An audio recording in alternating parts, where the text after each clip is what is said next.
Guys ये कहानी है जोजो फुजिमाकी नाम का एक ऐसा अंडरग्राउंड फाइटर की जिसका आंखों के सामने एक लड़की का रेप हो गया था और इसके वजह से जोजो तो उस रेपिस्ट को अपने हाथों से मार डालता है। लेकिन इसके बाद से जोजो तो कानून के सामने एक मुजरिम बन गया।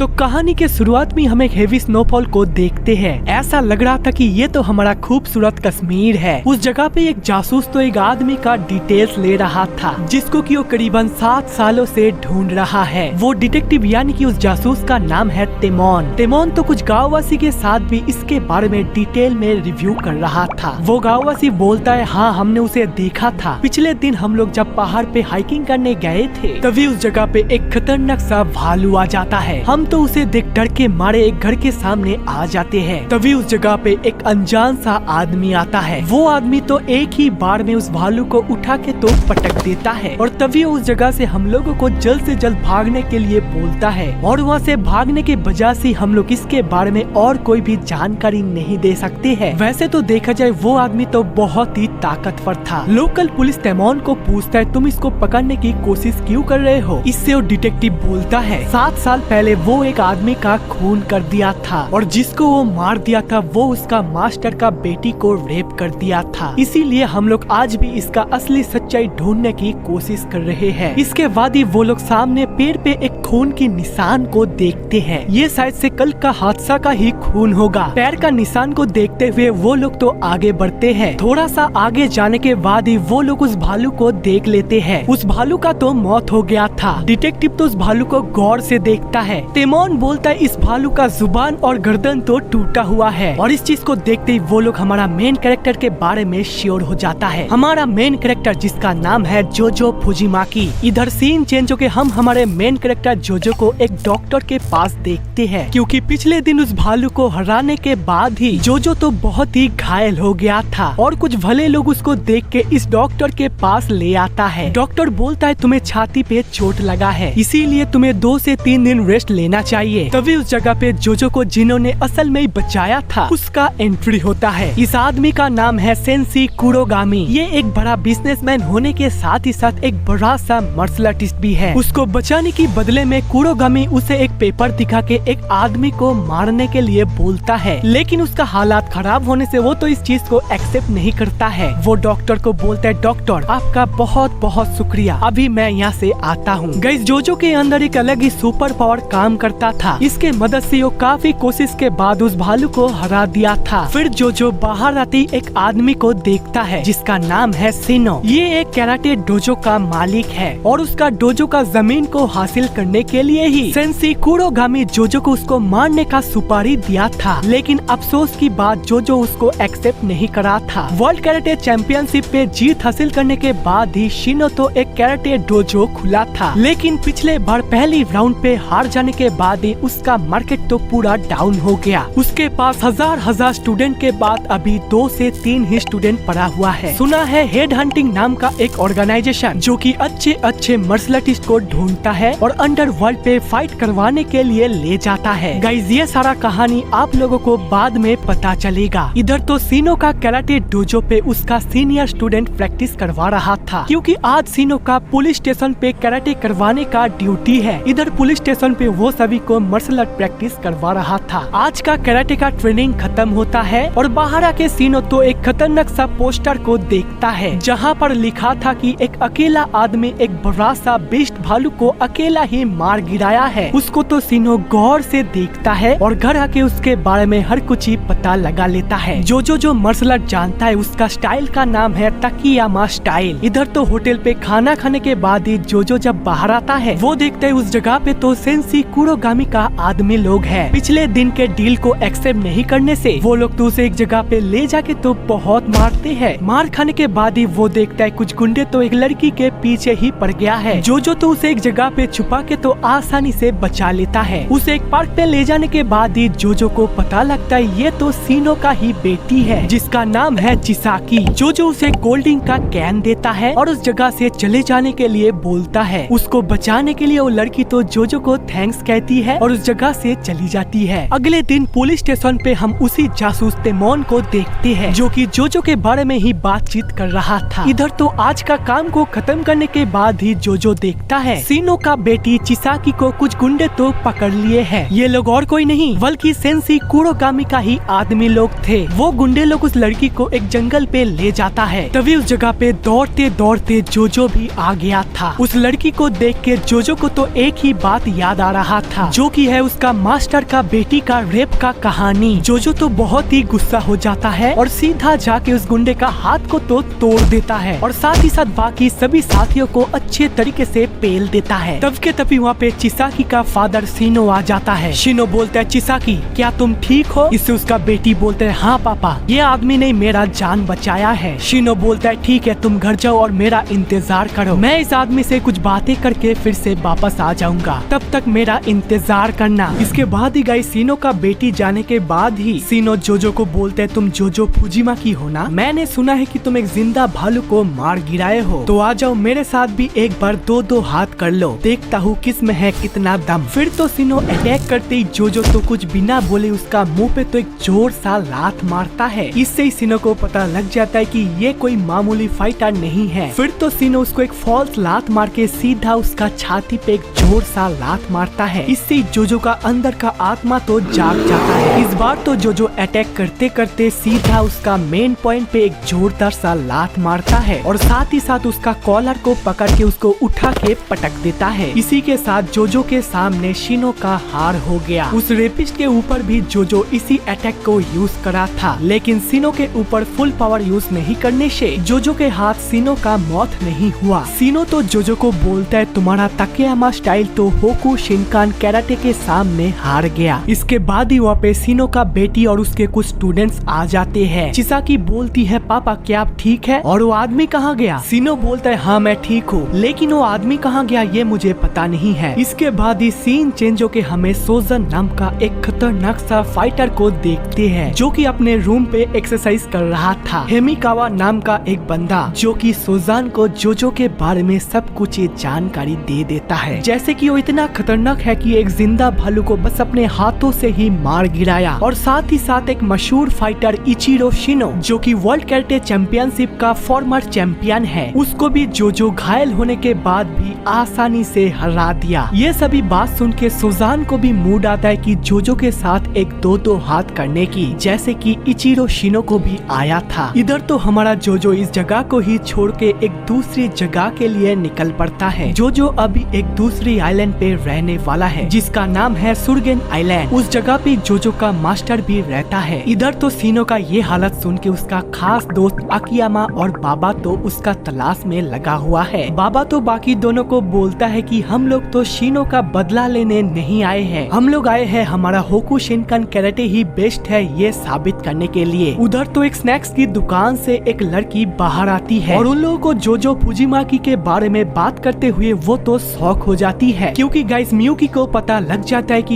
ये लोग जोजो को पकड़ने आए हैं। और उन लोगों को देख के ऐसा लग रहा था कि वो लोग अच्छे तरीके से कैरेटे को जानते हैं। फिर तो मियुकी नाम का वो लड़की एकदम ही देर न करके सीधा एक टेम्पल पे चला जाती है। उस टेम्पल पे जोजो उसके मास्टर के साथ रहता था। मियुकी तो सीधा उसके पास जाके बोलती है जोजो लगता है तुम्हें ढूंढने के लिए कुछ लोग आए हैं। वो लोग तो 3 लोग हैं और देख के लग रहा था कि वो लोग अच्छी तरीके से कैरेटे को जानता है, इसीलिए ही तुम्हें सावधान रहना होगा, वो लोग तुम्हें कभी भी ढूंढने आ सकते हैं। फिर तो सीन शिफ्ट होके हमें सुरगन आइलैंड पे कुछ पुलिस वालों को देखते हैं जो कि एक आदमी का तलाश करते करते एक मर्चेंट का घर में चला जाता है। पुलिस वालों बोलता है कि वो आदमी इसी घर में छुपा हुआ है। असल में गाइस वो एक कैदी था और कुछ ही दिन पहले जेल से भाग गया है। फिर तो उस घर का तलाशी लेने के समय ही वो आदमी तो अचानक ही टपक पड़ता है और साथ ही साथ दोनों पुलिस वालों को पेल के तो उस जगह से भाग जाता है। बाहर आते ही उसका मुलाकात होता है एक बुढ़ा आदमी से जिसका नाम है रेनबो। रेनबो उसे बोलता है तुम्हें देख के तो लगता है तुम बहुत ही ताकतवर हो, लेकिन मेरा बात मानो, मेरे साथ फाइट करोगे तो तुम्हें और भी सीख मिलेगा। वो कैदी यानी कि जोसेफ सोचता है वो बुढ़ा आदमी उसका मजाक उड़ा रहा है, इसीलिए ही उसके ऊपर अटैक करते रेनबो तो फटाक से पीछे आ जाता है और साथ ही साथ उसको उठा के पटक देता है। रेनबो जोसेफ को बोलता है तुम्हारा दुश्मन जो भी हो उसको कभी भी कमजोर मत समझना, आओ मेरे साथ आओ, मैं तुम्हें एक जगह पे ले जाता हूँ। गाइस इस तरफ तो तेमोन यानी कि वो जासूस एक साइबर क्राइम ऑफिस पे जाकर हिकिता नाम का एक आदमी से मिलता है, जो कि तेमोन को जोजो को पकड़ने में मदद कर रहा है। तेमोन तो हिकिता को बाहर ले जाकर एक बात बोलता है, 7 साल पहले जोजो जिस आदमी का खून कर दिया था वो आदमी एक रेपिस्ट था, और मुझे लगता है कि जोजो का इरादा उसको खून करने का ही था। फिर तो थोड़ा सा टाइम बीतने के बाद ही हिकिता तो जोजो का असली लोकेशन के बारे में पता लगा लेता है। हिकिता तेमोन को बोलता है जोजो एक आइलैंड पे छुपा हुआ है, जिस आइलैंड का नाम है सुरगन आइलैंड। इसके बाद ही रात होने के बाद उस टेम्पल पे जोजो तो प्रैक्टिस कर रहा था, और तभी उस जगह पे रेनबो जोसेफ को लेकर टेम्पल पे आ जाता है। इसका मतलब है कि रेनबो ही जोजो का असली मास्टर है। फिर तो जोजो मास्टर रेनबो को बोलता है, मास्टर मैंने फिर से एक आदमी के साथ फाइट करके तो बहुत ही बड़ा गलती कर दी। इस बात को सुनने के बाद ही मास्टर रेनबो बोलता है, आज से करीबन 4 साल पहले तुम सोची इजुमी के बाद से मेरे पास आ गए थे। असल में गाइस सोची इजुमी जो कि जोजो का असली मास्टर है, जोजो उसका बेटी का रेपिस्ट को खून करने से मास्टर इजुमी तो जोजो को मास्टर रेनबो के पास भेज दिया था, और तब से 4 साल पहले से ही मास्टर रेनबो के पास ही जोजो रहता है। इसके बाद ही सीन चेंज होके हमें मास्टर रेनबो और जोसेफ का एक फाइट ट्रेनिंग को देखते हैं। जोसेफ बोलता है, हे मॉन्क आप कौन है? इससे मास्टर बोलता है, मैं एक मार्शल आर्ट का रिसर्चर हूँ जो कि हर दिन ही नया नया टेक्निक को डिस्कवर करता है। इससे जोसेफ बोलते हैं, तो फिर तुम मेरा हेल्प क्यों करना चाहते हो? तुम तो मुझे मार के पुलिस के हवाले भी कर सकते थे। तभी पीछे से मियोकी बोलती है, क्योंकि तुम यहाँ पे सेफ हो और जिस लाइफ को तुम यहाँ पे जी रहे हो ना उसको एंजॉय करो। तभी जोसेफ बोलता है, ये बुढ़ा तो अनबीटेबल है, मतलब कि इसको कोई भी हरा नहीं सकता है। तभी मास्टर रेनबो बोलता है, अनबीटेबल? ये तो बस तुम्हारा एक गलतफहमी है। अगर तुम मेरे ऊपर लगातार सीरियसली अटैक करते जाओगे फिर तो तुम्हें रोकना बहुत ही मुश्किल हो जाएगा। मैं ये नहीं बोल रहा हूँ कि तुम सीरियस नहीं हो, मैं बस बोल रहा हूँ जिस अटैक को तुम परफॉर्म कर रहे हो उसको और भी सीरियस तरीके से परफॉर्म करो। इससे तुम्हारा फोकस भी हर समय बरकरार रहेगा और साथ ही साथ तुम्हारा दुश्मन भी समझ नहीं पाएगा तुम क्या अटैक करने वाले हो।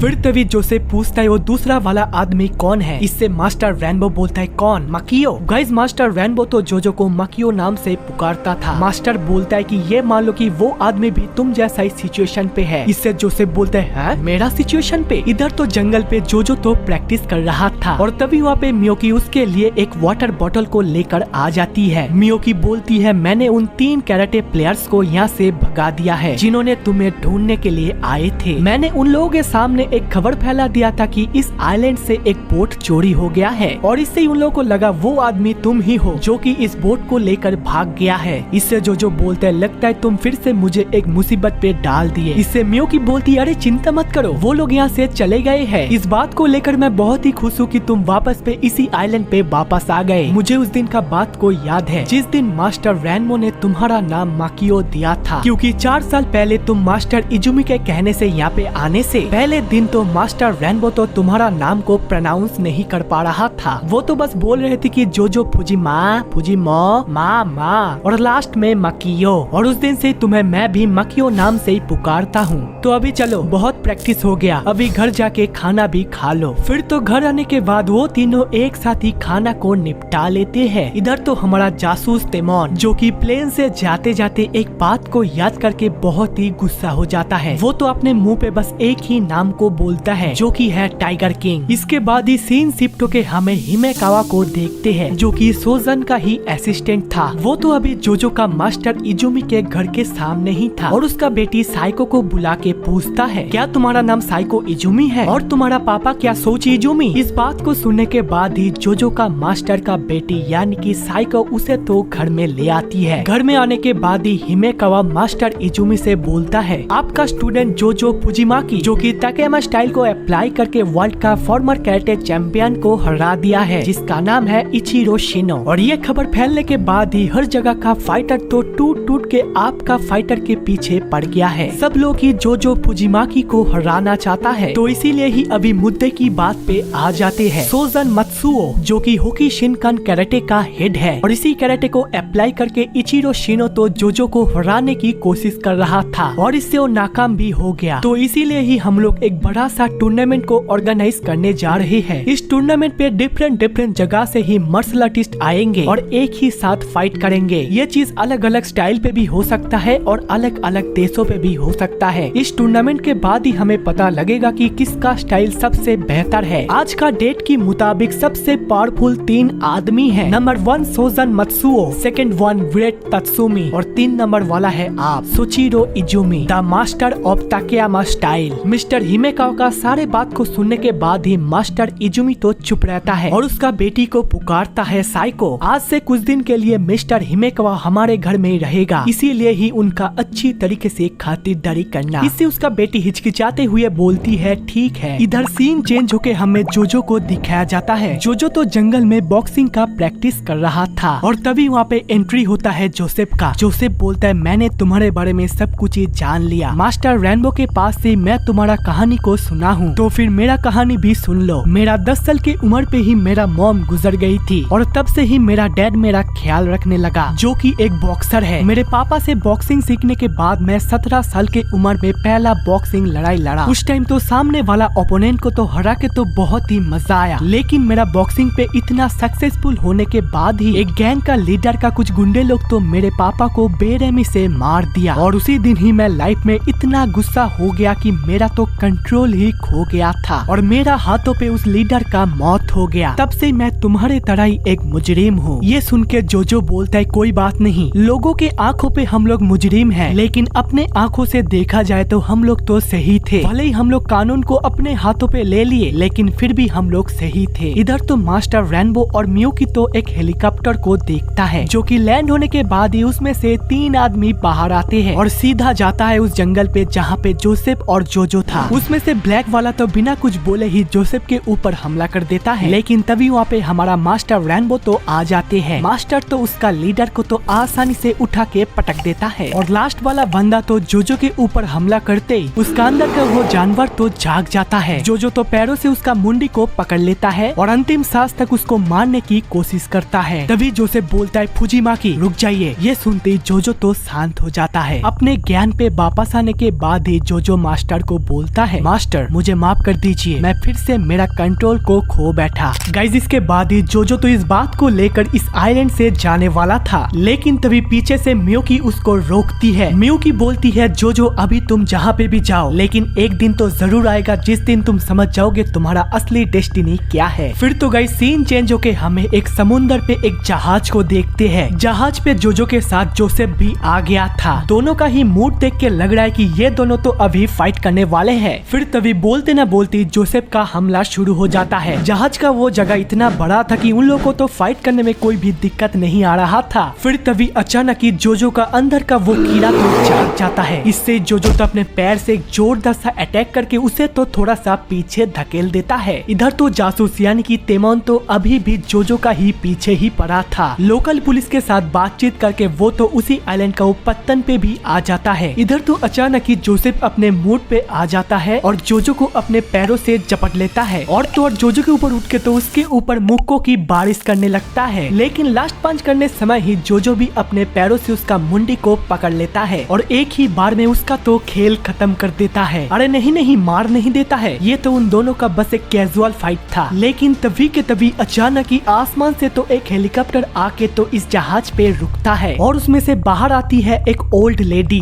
कांग्रेचुलेशंस फुजिमाकी, आप अपने चैलेंजर को हरा दिए हो। इससे जोजो बोलता है आप कौन हो? वो ओल्ड लेडी बोलती है तुम मुझे सार्जेंट बुला सकते हो, अभी तो मैं अंडरग्राउंड मार्शल आर्ट का इंचार्ज हूँ और उसी कंपटीशन पे तुम पार्टिसिपेट करने वाले हो। इससे जोजो बोलता है मैं कोई भी कंपटीशन पे नहीं हूँ। तभी वो सार्जेंट का पास का वो डॉक्टर जिसने एक दिन जोजो का जान बचाया था, वो डॉक्टर बोलता है मैंने तुम्हारे अंदर एक पैरासाइट का कीड़ा डाल दिया है जिसका की एंटीडोट तो सार्जेंट के पास ही है। फिर तभी सार्जेंट बोलती है तुम अगर जीत गए तो इस एंटीडोट के साथ ही साथ तुम्हारा नाम के पीछे जो मुजरिम का टैग है वो भी 3 से 4 सालों के लिए मिट जाएगा, यानी कि 3 से 4 साल बस एक लग्जरियस सा लाइफ को जीना। तुम क्या तुम्हारे पिछले वाले लाइफ पे वापस नहीं जाना चाहते हो? और वैसे भी तुम तुम्हारे सामने का चैलेंजर को हरा दिए हो, जो कि मैंने ही 3 आदमी को हेलीकॉप्टर से तुम्हारे सामने भेजा था। तो आओ कोडोकू नाम का इस कंपटीशन पे आ जाओ। ये सारे सिचुएशन को सोचते हुए हमारा जोजो तो राजी हो जाता है। सर्जेंट बोलती है वेलकम टू कोडोकू मिस्टर फुजिमाकी। तभी जोसेफ बोलता है मैं भी आपके साथ जाऊंगा फुजिमाकी, आपको मोटिवेट भी करते जाऊंगा और साथ ही साथ आपका खेल भी सामने से देख पाऊंगा। सर्जेंट बोलती है आ जाइए, मैं आपको उस जगह तक लिफ्ट दे देती हूँ। फिर तो सीन चेंज होके हमें सीधा उसी कॉलेज कैंपस को देखते हैं जहाँ पर वो टूर्नामेंट होने वाला था। जोजो और जोसेफ के लिए एक अलग ही रूम दिया जाता है और साथ ही साथ एक ईयरबड भी। तभी उसमें से अनाउंस होता है कि सभी कोडोकू पार्टिसिपेंट्स को लॉबी में बुलाया जाता है, क्योंकि उस जगह पे इसी कंपटीशन का सारे रूल्स एंड रेगुलेशंस को बताया जाएगा। फिर तो तभी लॉबी में सारे पार्टिसिपेंट्स तो आ जाते हैं। इधर तो काफी बड़े बड़े फाइटर्स आ चुके हैं जिनका नाम तो थोड़ा बहुत जोसेफ भी जानता है। तभी वो लोग पास में एक और फाइटर को देखते हैं जिसके साथ उसका छोटा बेटा उसको मोटिवेट करने के लिए आया है। तभी के तभी टीवी से सर्जन का अनाउंस होता है कि तो मेरे प्यारे जेंटलमैन, अभी वक्त आ चुका है इस टूर्नामेंट का सारे रूल्स एंड रेगुलेशंस को बताने का। तो इस टूर्नामेंट पे कोई भी टाइम लिमिट और कोई भी रेफरी नहीं है और पार्टिसिपेंट्स कोई भी वेपन्स को नहीं यूज कर सकते हैं, लेकिन उसका आसपास का पड़े हुए सारे चीज को ही इस्तेमाल कर सकते हैं। इस टूर्नामेंट पे जीत सिर्फ 3 तरीकों से होगा। एक है सामने वाला ओपोनेंट को पूरी तरीके से नॉकआउट कर देना, सेकंड है सामने वाला ओपोनेंट का गिव अप कर देना और थर्ड है ओपोनेंट का मौत हो जाना। और एक फाइनल बात, तुम खुद ही अपने ओपोनेंट को चूज करके उसको हरा सकते हो और लास्ट में जो बच जाएगा वही विनर है। इधर तो सीन शिफ्ट के हमें हिमेकावा को दिखाया जाता है जो कि मास्टर इजुमी के पास से वापस आ गए हैं। हिमेकावा तो अपने मास्टर सोजन मात्सुओ के पास आता है। हिमेकावा बोलता है मैंने मास्टर इजुमी के पास गया था जिन्होंने ही ताकेयामा स्टाइल को डिस्कवर किया है। इससे मास्टर सोजन बोलता है क्या तुम ताकेयामा स्टाइल सीखे हो? इससे हिमेकावा बोलता है हाँ मैं थोड़ा बहुत मास्टर इजुमी के साथ से सीखा हूँ और मुझे लगता है मैं इससे मास्टर सोजन को जो कि मेरे सामने बैठे हैं वर्ल्ड का नंबर 1 फाइटर उसको भी हरा दूंगा। फिर तो मजाक मजाक में सोजन का एक एजेंट का कॉल आता है। वो बोलता है मिस्टर कुनो नाम का एक पर्सन जो कि आपके लिए इंफॉर्मेशन लाए है। मास्टर सोजन से परमिशन लेने के बाद ही वो बंदा तो अंदर आता है। मिस्टर कुनो आके बोलता है आपका कंपटीटर के हिसाब से कोडोकू नाम का एक नया अंडरग्राउंड मार्शल आर्ट टूर्नामेंट शुरू हुआ है। इस सोसाइटी को उन लोगों ने नाम दिया है द कोडोकू सोसाइटी। मैंने सुना है कि ये तो अभी जापान में हो रहा है और ये भी सुना है कि एक वांटेड सस्पेक्ट जिसका नाम है जोजो फुजिमाकी वो भी इस टूर्नामेंट पे शामिल है। ये सोसाइटी तो एक ब्रिलियंट प्रोमोटर के नाम पे ग्रो हो रहा है जिसका कोड नेम है द सर्जेंट। वैसे मैं उसका असली आइडेंटिटी नहीं जान पाया और उसके साथ काफी सेलिब्रिटीज भी काम करता है उसका ये बिजनेस को ग्रो करने के लिए। तभी मास्टर सोजन बोलता है मिस्टर कुनो आपका ये जानकारी के लिए शुक्रिया, लेकिन ये सब मुझे पहले से ही पता था। वो सर्जेंट एक औरत है और उन्होंने मुझे भी इनवाइट किया था, लेकिन मैं तो खुद ही होकू शिनकन करैटे का इंचार्ज हूँ। ये फाइटर्स लोग तो छोटे मोटे टूर्नामेंट खेल के अपने वक्त को बर्बाद कर रहा है, क्योंकि इसी टूर्नामेंट का एरा पे मेरा टूर्नामेंट भी सबसे ज्यादा मस्त है जिसका नाम है होकू शिनकन चैंपियनशिप। इसमें तो सिर्फ दुनिया का सबसे ताकतवर लोग ही पार्टिसिपेट कर पाते हैं। गाइस उस तरफ तो कब का वो कोडोकू वाला टूर्नामेंट तो शुरू हो गया है और साथ ही साथ एक ओलेग नाम का एक पार्टिसिपेंट तो सामने वाला ओपोनेंट को तो हरा दिया है। उस ओपोनेंट का हालत तो इतना खराब हो गया था कि उसका चेहरे से तो खून निकल रहा है। ये सब नजारा तो जोजो और जोसेफ भी अपने आंखों से ही देख पा रहा था। फिर तभी अचानक ही उन दोनों के सामने रियो मारू नाम का एक ओपोनेंट आ जाता है। ऐसा लग रहा था कि वो बंदा अभी जोजो के साथ फाइट करने वाला है। तभी उस जगह पे सर्जेंट आके जोसेफ को अपने गाड़ी पे बुला लेती है और एक ही साथ अभी गड्डी पे बैठ के उन दोनों का मैच को एंजॉय करने वाली है। इन दोनों का मैच तो टीवी स्क्रीन से ऑडियंस भी देख पा रहा था। अभी तो शुरू होने वाला है रियो मारू वर्सेस जोजो का मैच। मैच स्टार्ट होती जोजो तो उसका मुंह पे एक वार करता है और साथ ही साथ उसके ऊपर पंचेस करना भी शुरू कर देता है। इससे बात नहीं बनने से जोजो तो उसका सिर पे एक जोरदार सा लात मारता है, लेकिन उसका ओपोनेंट रियो मारू भी कुछ कम नहीं था। तभी वो बंदा उसका शानदार सा अटैक को जोजो के ऊपर अप्लाई करता है। ये अटैक तो काफी साल पहले रियो मारू तो एक बंदे से सीखा था। ये प्रैक्टिस करने के लिए रियो मारू तो उसका टेंट के सामने हर दिन ही बारिश पे प्रैक्टिस करता था और आज जाके इस टेक्निक का अच्छी तरीके से प्रयोग कर पाया। लेकिन फिर भी रियो मारू तो रुकता नहीं है। जोजो तो दोबारा अटैक करने से रियो मारू उसको ब्लॉक करता है और काउंटर अटैक पे दोबारा उस टेक्निक को यूज करता है। लेकिन इससे ही तो जोजो का अंदर का वो कीड़ा फिर से जाग जाता है, जिससे कि जोजो तो पहले उसके ऊपर अटैक करना शुरू कर देता है, फिर तो सीधा उसका मुंडी को ही जपट लेता है और लास्ट में अपने पैरों से कैची बनाकर उसको पूरा खत्म करने की कोशिश करता है। लेकिन तभी जोसेफ बोलता है फुजिमाकी। ये नाम सुनने से जोजो तो उसको पूरा खत्म करने से रुक जाता है और साथ ही साथ आज का इस मैच का विनर है जोजो फुजिमाकी। उस तरफ तो गाइस हिकिटा और वो जासूस तेमोन तो अभी भी जोजो का ही पीछे पड़ा था। पिछले बार उस आइलैंड को पता लगा कि वो लोग तो उस आइलैंड पे चले तो गए थे, लेकिन उस जगह पे उन लोगों को फुजिमाकी नहीं मिला। इसीलिए वो लोग आज एक एक जगह पे थोड़ा सा रिसर्च करने के लिए बैठे हैं। रिसर्च करते करते हिकिटा को टूर्नामेंट कोडोकू बारे में पता चल जाता है। हिकिटा तेमोन से बोलता है, लगता है इस टूर्नामेंट पे फुजीमाकी भी पार्टिसिपेट किया है और मुझे जब तक पता है ये तो जापान में होने वाला है। ये सुनते ही तेमोन बोलता है, क्या तुम श्योर हो? फिर तो तुम जापान का उस जगह को ढूंढ निकालो। इससे हिकिटा बोलता है, क्या ये तो बहुत ही मुश्किल होगा। तेमोन बोलता है, हिकिटा अपने विल पावर को इस्तेमाल करो। इस तरफ तो रूम में जोसेफ तो जोजो को बोलता है, फुजीमाकी कल तो आप उस आदमी को मार ही डाले थे। इस बात को लेकर फुजीमाकी तो कोई भी जवाब नहीं देता है। इसके बाद ही वो लोग एक फैंसी रेस्टोरेंट पे जाता है, जहाँ पर तो जोसेफ एक लड़की को देखकर बहुत ही अच्छा लगता है, लेकिन कुछ ही देर बाद उसका पूरे पसंद पे पानी फेर जाता है, क्योंकि वो लड़की तो उसके बॉयफ्रेंड के साथ कुछ ऐसा हरकत कर रहा था। गाइस, ये बंदा वही है जिसने इस टूर्नामेंट का फर्स्ट ओपोनेंट को हराया था। ओलेग और उसका गर्लफ्रेंड जाने के बाद ही उस जगह पे वो कल का फाइटर उसके बेटे के साथ आता है। गाइस, इस फाइटर का नाम है एजे और उसका बेटे का नाम है कटियो।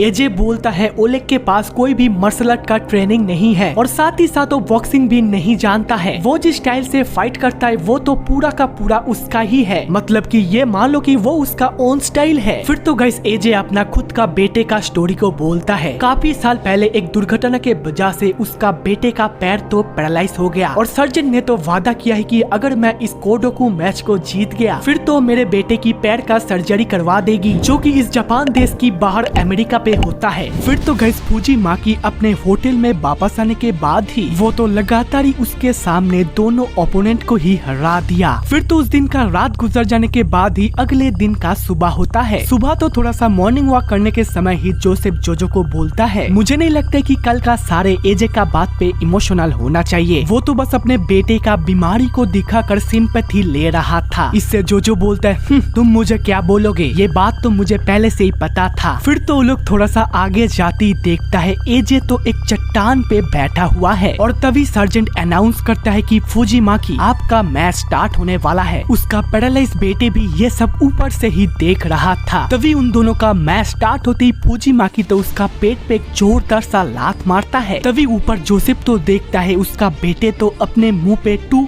3, 1 ऐसे करके गिनती कर रहा है, जो कि जापान लैंग्वेज पे होता है इच नहीं सन से। और इससे एजे तो जोजो का सारे पंचेस को ब्लॉक करके उसे एक खतरनाक सा तावर तो जवाब देता है। इस अटैक को देख के फुजीमाकी तो शॉक हो जाता है। तभी ऊपर से जोसेफ बोलता है, फुजीमाकी एजे का बेटा उसको कुछ अलग तरीके का कोड बोल रहा है। इससे जोजो बोलता है, कोड? कैसा कोड? तभी सर्जेंट और जोसेफ के साथ ही साथ एजे का बेटा देखता है उसका पापा जोजो का कमर को पकड़ के उठा के तो पटक देता है। ये सभी फाइट का नजारा देख के जोसेफ तो सोचता है ये सब क्या हो रहा है, फुजीमाकी इसके सामने हार कैसे जा रहा है। फुजीमाकी का हालत तो खराब होके उसका मुंह और नाक से तो खून निकल गया था। फिर तो तभी फुजीमाकी लगातार ही अटैक करते जा रहा है और एजे तो उसका बेटे का काउंटडाउन के साथ ही साथ सब कुछ ही ब्लॉक करते जा रहा था। इससे जोजो को पता चल जाता है कि ये तो डिफेंड करने के लिए काउंटडाउन है। फिर तो जोजो ताकेयामा स्टाइल से उसको झपट लेता है और उसका हाथ को तोड़ देता है और इसी के साथ ही साथ ताकेयामा स्टाइल के सामने भी एजे का हार हो जाता है। फिर तो गाइस फाइट खत्म होने के बाद ही वो लोग तो इस जगह से और नहीं रुकता है, वो लोग सीधा इस जगह से गाड़ी लेकर निकल पड़ता है। हेलीकॉप्टर से इस जगह से दूसरी जगह पे जाने के पहले सर्जेंट तो उसकी प्रॉमिस के मुताबिक जोजो को एक एंटीडोट देती है, जिसको कि खाने के बाद ही वो लोग तो हेलीकॉप्टर से दूसरी जगह के लिए निकल पड़ता है। हेलीकॉप्टर पे जोजो तो पूरा का पूरा शांत बैठा था। उन लोगों का डेस्टिनी पे आने के बाद ही जोसेफ तो देखता है ये तो एक बड़ा सा जहाज है जिसमें कि 5 फाइटर जेट पहले से ही मौजूद था। फिर तो सीन शिफ्ट होके हमें मास्टर इजुमी के घर के सामने को देखते हैं। इधर तो साइको और हिमेकावा तो एक साथ प्यार भरा बातें कर रहा था। वो दोनों तो एक दूसरे का पसंद और इसके साथ ही साथ और भी चीजों के बारे में बातें कर रहा था। फिर तभी हिमेकावा बोलता है, मेरा जो दिल के पास का इंसान होगा उसको तो किसी हाल में मेरे से दूर होने नहीं दूंगा। इससे साइको पूछती है, कभी नहीं? हिमेकावा बोलता है, कभी भी नहीं। ये बात सुनने के बाद ही साइको तो उसे पकड़ के एक शानदार सा किस कर लेती है। कुछ ही वक्त के लिए वो टाइम तो पूरा का पूरा शांत हो गया था। फिर तभी हिमेकावा को उसका डायरेक्टर यानी कि मास्टर सोजन का कॉल आता है और कॉल का सारे बात को सुनकर साइको को पता लग गया था कि हिमेकावा को अभी वापस जाना है। इससे साइको बोलती है, कोई बात नहीं है, तुम जाओ। और और जल्दी वापस लौट आना। फिर तो सीन शिफ्ट होके हमें उस शिप को दिखाया जाता है। उस जगह पे तो मास्टर सोजन और हिमेकावा तो सर्जन के साथ बातें कर रहा था, क्योंकि सर्जन तो मास्टर सोजन को फाइनल फाइट को देखने के लिए इनवाइट किया है। तभी सर्जन बोलती है तो चलिए शो को एंजॉय करते हैं। फिर तभी सामने से हम जोजो को देखते हैं और उसका ओपोनेंट का फाइनलिस्ट पार्टनर था ओलेग। हिमेकावा तो ओलेग को देख के सोचता है ओलेग ये तो काफी तगड़ा फाइटर है, मैंने इसके साथ काफी साल पहले फाइट किया था। फिर तभी सर्जन अनाउंस करती है तो चलिए शुरू करते हैं कोडोकू का लास्ट फाइनल मैच। सर्जन का मुंह से शुरू करो सुनते ही जोजो तो उसके ऊपर टूट पड़ता है। दोनों मौके के बाद ही जोजो तो उसको चपट लेता है, लेकिन ओलेग का काटने से जोजो तो उसको छोड़ देता है। हिमेकावा बोलता है जो टेक्निक ओलेग यूज करता है वो एक असैसिन फाइटिंग टेक्निक है जो कि उसने उसको खुद से ही डिजाइन किया है। गाइस काफी साल पहले ओलेग का गर्लफ्रेंड के साथ भी साइको के तरह ही हादसा हुआ था और उसको उसमें से ओलेग ही बचाया था। गाइस ये केस तो रियल में 1 महीना पहले ही कोलकाता पे भी हुआ था। इस चीज पे आपका क्या राय है कमेंट पे बता दीजिएगा। इधर तो ओलेग के साथ जोजो फाइट करते करते ओलेग तो उसको उठा के तो पटक देता है और साथ ही साथ काफी सारे पंचेस तो उसके ऊपर मारना चालू कर देता है, लेकिन पंचेस करने के टाइम ही एक पंच को तो डॉज करके जोजो तो उसका मुंडी को तो चपट लेता है। लेकिन ओलेग भी तो कोई छोटा मोटा खिलाड़ी नहीं था, वो सीधा उसका आंखों पे एक वार करता है और खुद को उसका पैरों से छुड़ा लेता है। ओलेग देखता है जोजो का एक आंख तो थोड़ा सा छोटा हो गया था और इसी मौके पे जोजो तो एक आंख से नहीं देख पाने से ओलेग तो उसके ऊपर लगातार ही अटैक करते जा रहा था। पैरों से एक जोरदार सा अटैक करने से जोजो का आंख तो सफेद हो जाता है, लेकिन तभी उसको उसका मास्टर का बेटी का चेहरे को याद आता है और उसका थोड़ा सा हंसी देख के तो उसका अंदर का उल्फ तो जाग जाता है और इसीलिए जोजो तो उसका अटैक को ब्लॉक करके सीधा ताकेयामा स्टाइल से उसके ऊपर उठ जाता है और साथ ही साथ उसका हाथ को पकड़ के उसका मुंह को जमीन में रगड़ देता है और इसी के साथ ही साथ उसका हाथ को तोड़ देने से आज का फाइनल कोडोकू मैच का विनर है जोजो फुजिमाकी। सोजन इसे देख के बोलते हैं वाह